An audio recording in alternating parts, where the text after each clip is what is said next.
They called her overreacting in the same tone people use when they want to shrink urgency into inconvenience.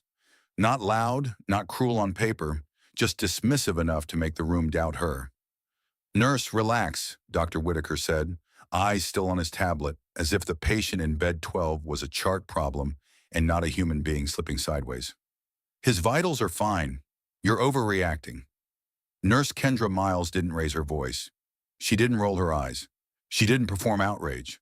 She stood at the foot of the bed with a blood pressure cuff in one hand and her other hand resting lightly on the rail, watching the patient's face the way you watch a candle flame when the air changes. She was 33, black, and had been an ER nurse long enough to know a truth that doesn't show up in the monitor numbers until it's too late. Sometimes the body screams and whispers first. Sometimes fine is just the calm before the crash. The patient, Mr. Alan Greer, 59, had come in complaining of dizziness and a headache after a minor fall. He'd said he bumped his head on the edge of the kitchen counter. He'd laughed while saying it, trying to sound tough. His wife had looked worried, the way spouses look when they know their person better than pride does. The triage notes called it low risk. The resident called it probably a concussion. The attending didn't even step in the room at first, but Kendra saw something she didn't like. Not dramatic, not theatrical. Small things that added up. The way Mr. Greer blinked too slowly after questions. The way his left hand hovered half a beat behind his right when he tried to adjust the blanket. The way his speech was clean but slightly delayed, like his brain had to travel farther than it should to reach his mouth. She asked him to smile. One corner lifted a fraction less. She asked him to squeeze her fingers. His grip was strong, then faded. She watched his pupils, and one responded just a breath slower than the other. She'd seen that before. She called for a neurocheck. She requested a stat CT. The resident, a white man named Dr. Whitaker, young, confident, eager to look unbothered, dismissed her with that smile doctors use when they want to establish rank without sounding harsh. "We're not rushing to CT for every bump," he said. "He's stable." Kendra kept her voice even. "He's not stable. He's compensating." Whitaker sighed. "His BP is normal. His O2 is normal. He's alert." "Nurse, you're overreacting." The wife looked between them, frightened. "Shouldn't you—" "Check his head," Whitaker said. "We will, but CT is a lot, and we don't want unnecessary exposure." Kendra didn't argue about radiation. She'd heard that line used as a shield too many times. She said calmly, "I want the attending." Whitaker's jaw tightened. "Fine. I'll tell Dr. Preston you're worried." He said it like she was being dramatic. Kendra waited. She stayed in the room and watched Mr. Greer like a hawk, because being right in the ER isn't satisfying. It's terrifying. If your gut is correct, it means someone's brain is bleeding and the clock is already running. 5 minutes later, Mr. Greer's nausea hit hard. His face went pale. His eyes drifted. He tried to sit up and then stopped, confused. Kendra moved immediately. "Sir, look at me," she said gently. "Tell me your name." "Alan," he murmured, then frowned as if the word didn't fit. His wife's voice cracked. "Alan?" Kendra hit the call button and spoke into the intercom. "Neuro change in 12. Now." Whitaker returned at a brisk walk, annoyed more than alarmed. "What now?" Kendra didn't waste breath. "Left side drift. Pupil response delayed. New confusion." Whitaker leaned in, shined a light, and his expression flickered. Just slightly. The first crack in his certainty. He tried to hold it anyway. Could be anxiety. Kendra's eyes stayed steady. "Anxiety doesn't change pupils." Whitaker opened his mouth to argue, and Mr. Greer vomited, then slumped sideways, eyes rolling slightly. The wife screamed. The room snapped into motion. Kendra caught the patient's shoulder before he hit the rail, raised the head of the bed, and called out into the hall. "Get CT ready now. Stroke protocol, stand by." Whitaker finally looked scared. He grabbed his phone. "Call CT," he barked. Kendra didn't look at him.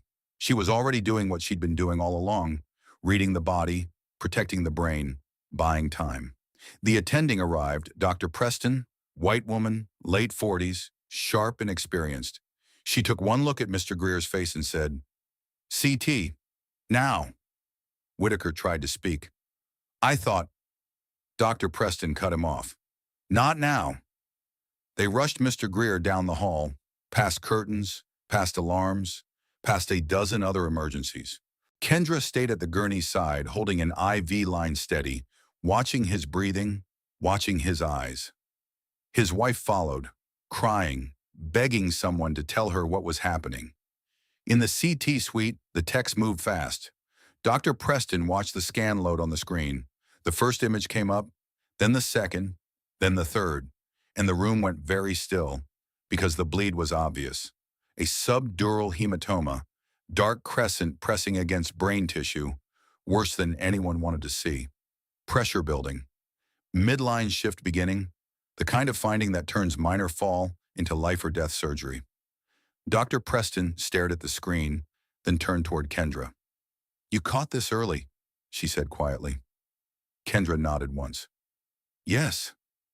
Whitaker stood behind them, face pale, throat working like he was trying to swallow his own arrogance. I didn't think... Dr. Preston's voice sharpened. That's why we listen. She pointed at the screen and said, loud enough for everyone in the room to hear. This is why we don't call nurses overreacting. The neurosurgeon was paged immediately. Mr. Greer went to the OR within the hour, because Kendra wouldn't let fine be the last word. Hours later, after surgery, Dr. Preston found Kendra at the nurse's station charting, hands steady but eyes tired. You saved him, Preston said. Kendra didn't look up right away. The surgeon saved him. Preston shook her head. No, the surgeon treated him. You caught him before he herniated. That's the difference, Kendra finally looked at her. He called me overreacting. Preston's jaw tightened. I heard. Kendra's voice stayed calm. It's always overreacting until the scan proves it. Preston nodded slowly. I'm handling it. Whitaker approached a few minutes later, awkward, humbled. Nurse Miles, he said quietly. I'm sorry. Kendra didn't soften. Don't be sorry. Be different. Whitaker swallowed. I will. Kendra held his gaze. Next time a nurse says something's wrong, don't make her prove it with a crash. Whitaker nodded, shame visible now. Understood. 2 days later, Mr. Greer woke up in ICU, groggy but alive. His wife found Kendra in the hallway and grabbed her hands with desperate gratitude. They said if it had been another hour, she whispered, tears spilling. They said he might not have. Kendra squeezed her hands gently. He's here, she said. That's what matters. The wife nodded hard. Thank you. Kendra walked back to the ER after that and went right back to work, because the ER doesn't pause for gratitude. But something had shifted, small, real. Dr. Preston brought up the case at morning huddle and said, Nurse Miles caught a subdural early. Listen to your nurses. Trends matter. Instinct matters when it's trained. Some residents nodded. Some looked uncomfortable. Whitaker looked down. Kendra didn't need applause. She needed the culture to change enough that the next nurse wouldn't have to fight through dismissal to get a patient scan. That was the truth of it.